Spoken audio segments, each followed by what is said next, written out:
Dobrodošli. Hello, everybody. My name is indeed as well Peter, and I'm the Dutch ambassador over here in Ljubljana. And I would like to give you a Dutch perspective on this live stream event. And it is the first time tryout. If it works well, we will do it again next year, and we will take another topic. Now, as Peter already said, innovation, it's a mindset. But it is not only a mindset, but it is a must as well. And I want to give you an example. I would like to tell you not about the young boy who put his finger in the dike, but I would like to talk to you about Dave Hackens, a young Dutchman who graduated last year from the Design Academy in Eindhoven. His project attracted attention all over the world. And why? For years he had wondered why we throw away our smartphones every year away, while we are happy to repair our bikes ourselves. And this guy hated the amount of electronic waste created each year. So he thought up the phone blocks concept, a modular phone that works like Lego. All its parts, camera, GPS, memory, battery can be fitted by the user. So if one component breaks, you simply order a new block online. And he put it on YouTube, and it got millions of views in only a few weeks. In no time, he had a million supporters online. The story was picked up by the media, and the idea caught the attention of companies too. And then things really started to move. The latest news is that Google plans to release the phone in early 2015. Some people are already calling it the iPhone killer. Now, stories like this show what the modern economy is all about: creativity, ambition, smart use of new technology, and the power of online and social media. It's also about having an international outlook. And this guy, David Hackens, is of course a classic example of the brilliant solo entrepreneur. But equally innovative were the 300 researchers from 14 EU countries who in 2012 made the cover of the national journal Nature. Led by the Agricultural University Wageningen, they mapped the complete DNA of the tomato, one of my country's leading exports, as you know. An example of innovation too. And I would say tomatoes can be high-tech too. And it's quickly taken up here in Slovenia too. Lust Tomatoes in Dutch-designed greenhouses near the Hungarian border. And you all know Ocean Orchids. And they use thermal heating, pressured climate control in Dutch greenhouses. And they use Dutch technology. A win-win situation. So in short, what we need in Slovenia and in Holland is economic innovation. Not only inventions, but innovation, real innovation.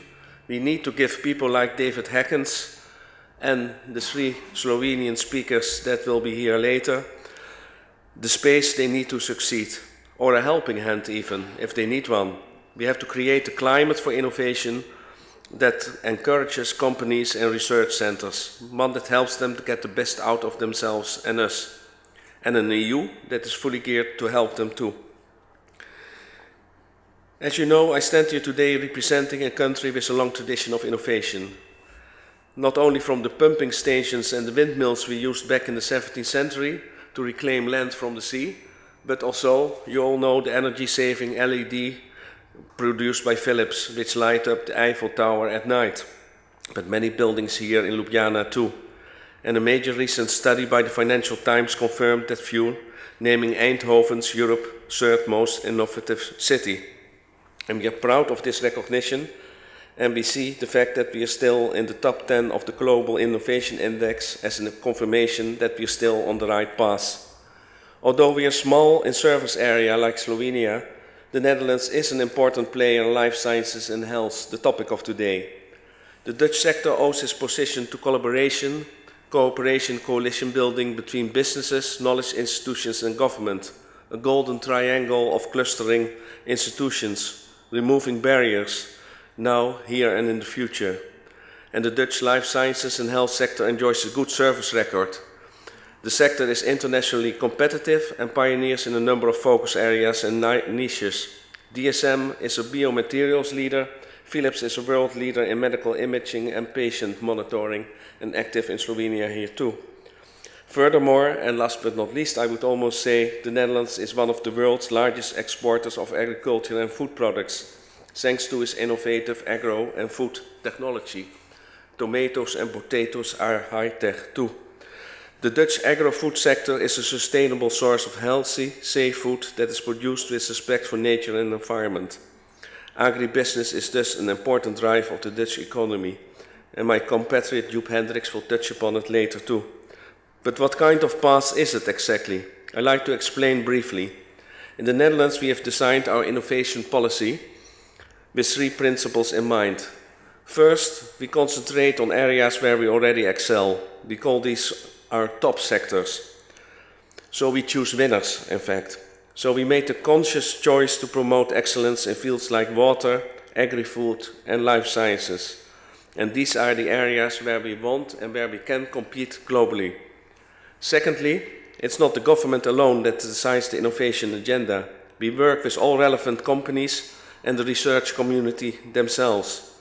It's basically clustering, bringing parties together. So the main role for the government is not as a grant office, handing out funding, but as a network partner and an enabling force. So they are supposed to reduce red tape.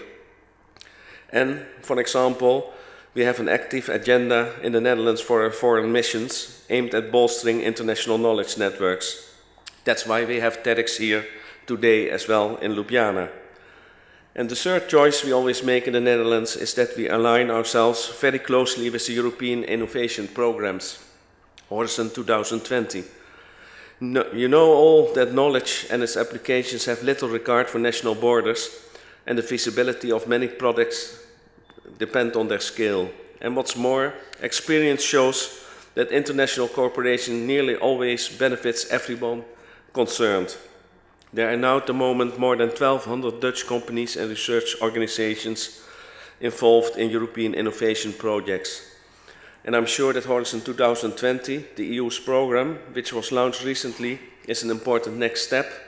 And I'm looking forward to have many more combinations of Slovenian and Dutch companies teaming up with other EU partners.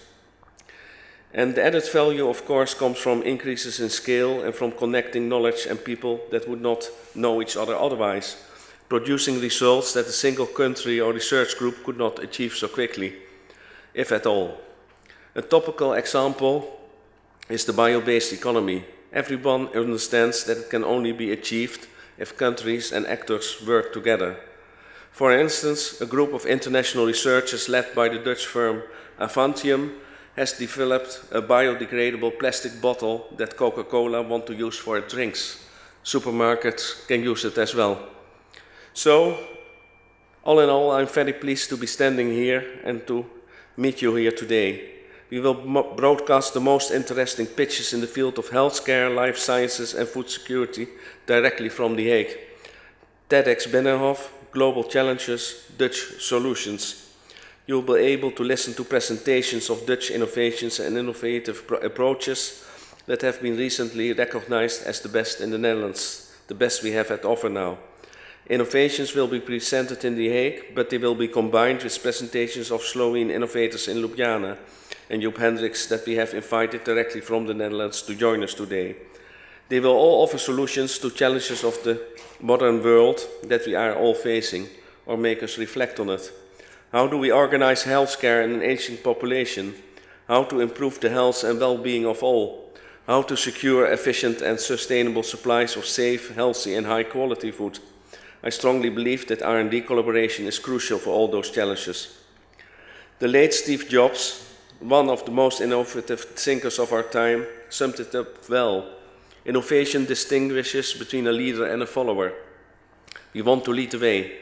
And this demands a constant focus on innovation, and in everything we do, for innovation is not only a list of joint products or telephone numbers, which we of course need if we want to collaborate together, but it's a mindset and a must. So I wish you all an inspiring event today, and I'm looking forward to speak to you later. Peter.